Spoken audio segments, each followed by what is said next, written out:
Board परीक्षा में गड़बड़ी पर केंद्र व्यवस्थापक होंगे जिम्मेदार। कड़ी सुरक्षा व्यवस्था के बीच 18 फरवरी से यूपी बोर्ड की परीक्षा होगी शुरू। नमस्कार, आप देख रहे हैं कंटाप टीवी और मैं हूं आपके साथ आरती। हर पल की बड़ी और सटीक खबर दिखाने का हमारा है वादा। तो चलिए बढ़ते हैं इस वक्त की बड़ी खबर की ओर। देखते हैं ये पूरी रिपोर्ट। 18 फरवरी से यूपी बोर्ड की परीक्षाएं शुरू होने वाली हैं। ताज नगरी आगरा में 154 केंद्रों पर कड़ी निगरानी के बीच परीक्षाएं कराई जाएंगी। ताज नगरी आगरा में हाई स्कूल और इंटरमीडिएट के कुल 1,21,922 परीक्षार्थी परीक्षा में शामिल होंगे। परीक्षा केंद्रों पर व्यवस्थापकों, स्टैटिक सेक्टर, जोनल मजिस्ट्रेटों की तैनाती कर दी गई है। पारदर्शिता पूर्ण परीक्षा संपन्न कराने के लिए जिम्मेदार अधिकारियों ने कमर कस ली है।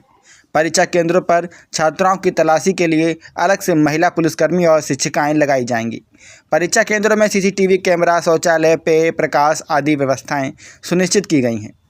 सभी जोनल, स्टैटिक एवं सेक्टर मजिस्ट्रेट केंद्र व्यवस्थापकों को निर्देशित किया गया है कि परीक्षा की जो नियम शर्तें हैं उनके अनुरूप परीक्षाएं कराई जाएं। किसी भी स्तर पर गलती अक्षम्य नहीं होगी। गड़बड़ी संज्ञान में आई तो व्यक्तिगत रूप से जिम्मेदारों की जवाबदेही तय कर कड़ी कार्रवाई की जाएगी। बोर्ड परीक्षा में कोई सेंधमारे की कोशिश करता है तो उसके खिलाफ तत्काल कड़ी कार्रवाई सुनिश्चित की जाएगी। साथ ही सभी केंद्र व्यवस्थापकों को स्ट्रांग रूम की फुल प्रूफ सुरक्षा से संबंधित रिपोर्ट उच्च अधिकारियों को प्रेषित करने के लिए निर्देश दिए गए हैं। परीक्षा 18 फरवरी 2026 से प्रारंभ होकर 12 मार्च 2026 को समाप्त होगी। जनपद के 154 परीक्षा केंद्रों को 6 जोन एवं 15 सेक्टरों में विभाजित किया गया है। 6 zonal magistrate, 15 sector magistrate, 172 static magistrate एवं 18 अति संवेदनशील परीक्षा केंद्रों पर अतिरिक्त स्टैटिक मजिस्ट्रेट की तैनाती कर दी गई है। शिक्षा अधिकारियों द्वारा बोर्ड परीक्षा के दौरान टोल फ्री 9997156949 नंबर जारी किया गया है। परीक्षा में गड़बड़ी होने पर कंट्रोल रूम में सूचना दे सकता है।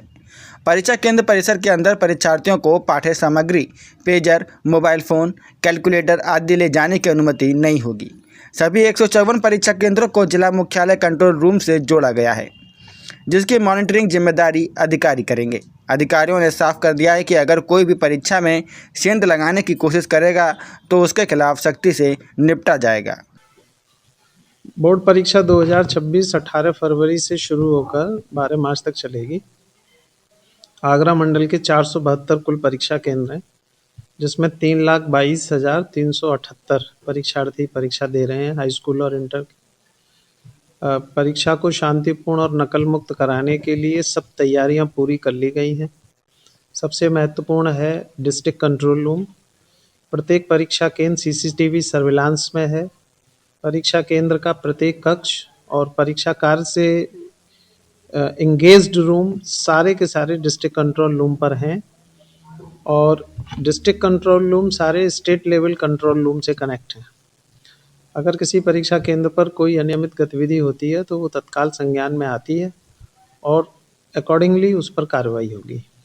और दूसरी तरफ sector magistrate, static magistrate, zonal magistrate, centre superintendent, additional centre superintendent और शिक्षा विभाग के सचल दलों का भी गठन हो गया है और वो सब भी सक्रिय रहकर परीक्षा को शांतिपूर्ण संपन्न कराएंगे। सर, पूर्व में देखा गया तमाम ऐसे लोग थे कि व्यवस्था के रूप में सेंधमारे की तमाम सूचनाएं आई थी। इस बार क्या कठोर कार्रवाई के लिए इंगित किया गया है? सबसे पहली बात तो ये है कि परीक्षा केंद्रों के निर्धारण में जनपद स्तरों पर बहुत सतर्कता बरती गई है। जो अच्छी छवि के विद्यालय हैं वो परीक्षा केंद्र बनाए गए हैं। एडेड और राजकीय को प्राथमिकता दी गई है। दूसरी तरफ विगत वर्ष में कुछ घटनाएं अप्रिय हुई, इस प्रकार की कोई घटना नहीं हो, इसके लिए केंद्र व्यवस्थापकों को बहुत सख्त निर्देश दिए गए हैं कि प्रश्न पत्रों के पूर्व प्रकटन या गलती से लिफाफा गलत तिथि या विषय का खोले जाने की गलती, इस प्रकार की कोई घटना नहीं हो, अन्यथा जो भी दोषी होंगे वो सख्त कार्रवाई के लिए लायबल होंगे। और सर्विलांस और मॉनिटरिंग सिस्टम बहुत सख्त रहेगा और कोई भी व्यक्ति अगर लिप्त पाया जाएगा तो उस पर नकल अध्यादेश 2024 के प्रावधान, जो कि बहुत सख्त हैं, 1 करोड़ रुपए तक का जुर्माना और 7 से 14 वर्ष तक की सजा का प्रावधान है, वो लागू रहेंगे। परीक्षार्थियों को बड़ी दिक्कतें आती हैं, जिस तरीके से कोई नाम नकल हो जाती है या किस तरीके की है, तो सर उसके लिए क्या सरल व्यवस्था परीक्षार्थियों के लिए? देखिए, परीक्षार्थियों के प्रवेश पत्र या उनके डेटा को लेकर के जो भी त्रुटियां थी, उसको ठीक करने के लिए परिषद ने कई बार कई चरणों में समय देकर उन सबको ठीक कर दिया है। अब किसी परीक्षार्थी के विवरण में त्रुटि संबंधी समस्याएं समाप्त हो गई हैं। एक नई व्यवस्था बोर्ड ने की है कि यदि कोई परीक्षार्थी अपना प्रवेश पत्र घर पर भूल जाता है प्रथम दिन, तो उसको एक अंडरटेकिंग लेकर के परीक्षा में बैठने दिया जाएगा। शर्त ये रहेगी कि वो अगली परीक्षा के दिवस पर अपना प्रवेश पत्र लेकर के आएगा और उसे जमा कराएगा। अगर केंद्रों पर सर नकल संबंधित कोई सूचना आती है तो किस तरीके की सूचना दे सकते हैं विभागों को? कंट्रोल रूम नंबर या कोई अधिकारियों को नंबर जारी? हाँ, तो इसके लिए डिस्ट्रिक्ट कंट्रोल रूम है, उसके नंबर हैं, सर्कुलेटेड हैं, और मंडल स्तर पर भी कंट्रोल रूम है, उसके भी नंबर सर्कुलेटेड हैं, और सारे नंबर सबको पता हैं। डीआईओस स्वयं भी इसके लिए उपलब्ध हैं, तो कहीं भी इसकी सूचना दी जाएगी उसका तत्काल संज्ञान लेकर के और उसका निरीक्षण कराया जाएगा। गलत पाए जाने पर, अनियमितता पाए जाने पर कार्रवाई होगी। तो कह सकते हैं सर इस बार पारदर्शितापूर्ण परीक्षा संपन्न पूरी तरह से तैयारी है, पूर्णतः नकल मुक्त और तनाव मुक्त।